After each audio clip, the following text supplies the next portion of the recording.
Hello everyone, my self doctor Amit Shrivas. आज हम बात करने वाले हैं डायफ्रेगमेटिक ब्रीदिंग और जिसे हम बेली ब्रीदिंग भी कहते हैं। तो सबसे पहले हम जानते हैं कि इसके क्या क्या बेनिफिट्स हैं। तो डायफ्रेगमेटिक ब्रीदिंग जो है आपके जो रेस्पिरेटरी मसल्स हैं जिसे हम डायफ्राम कहते हैं उसको स्ट्रेंथन करता है। So diaphragm muscle is a primary respiratory muscles. ये एक्सरसाइज आपको स्ट्रेस रिडक्शन में काम आता है and it relaxes your body. जो हमारे शरीर में हार्मफुल इफेक्ट है जिस हार्मोन का, दैट इज कॉल्ड कॉर्टिजोल, उसके हार्मफुल इफेक्ट को ये एक्सरसाइज कम करता है। स्ट्रेस रिडक्शन और relaxation by reducing the heart rate and blood pressure. तो ये ब्लड प्रेशर को कम करने में आपकी मदद करता है। तो जिनको यदि हाई बीपी है वो एक्सरसाइज ज़रूर कर सकते हैं। हाँ, आप अपने डॉक्टर की ज़रूर सलाह लें और आप थेरेपिस्ट से ज़रूर पूछें।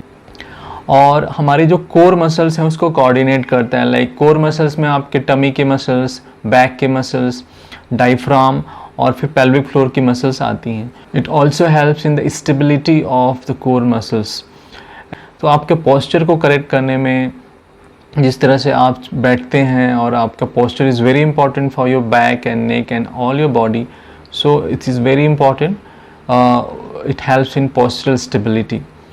डायफ्रेगमेटिक ब्रीदिंग से आपको ब्रीदिंग में कंट्रोल कोऑर्डिनेशंस आता है। Suppose you have lack of coordinations और सैलो ब्रीदर हैं तो diaphragmatic breathing will help you. It also helps in removing the secretions, जिसे हम COPD कहते हैं।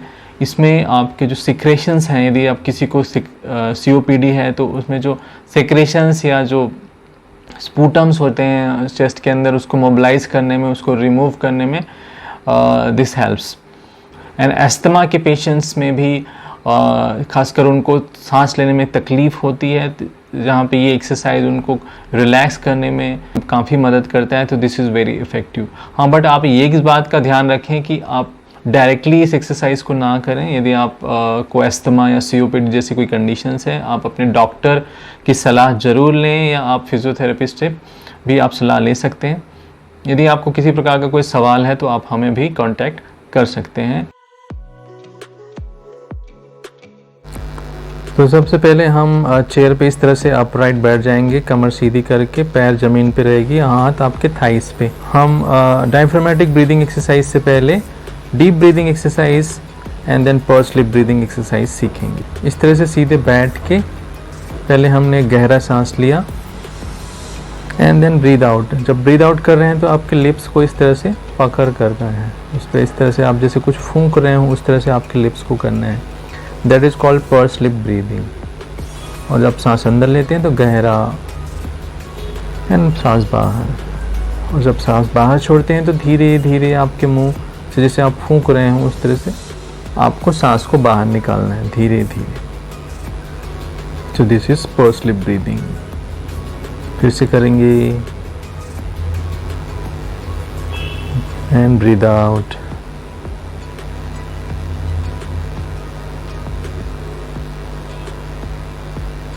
एंड पूरा जितना भी आप निकाल सकते हैं हवा, आप उतना निकालेंगे लास्ट तक।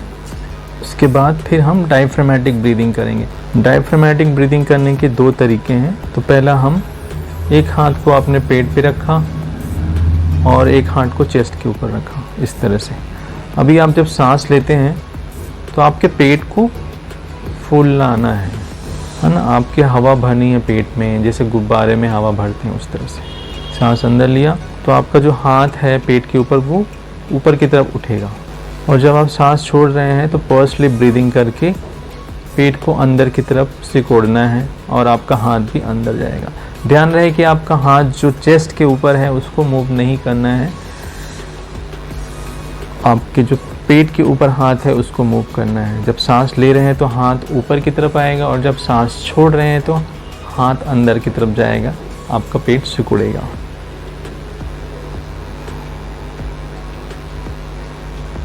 And breathe out. Breathe out करते समय हाथ अंदर। आप थोड़ा डीप एंड गहरा सांस लें और लंबा सांस छोड़ें। इसको हम रिपीट करेंगे 8 से 10 बार। और धीरे धीरे जेंटली करना है। आपका फोकस आपके टमी मसल्स पे होना चाहिए। आपको अच्छे से टमी मसल्स को पहले फुलाना है एंड देन अच्छे से सिकुड़ना है।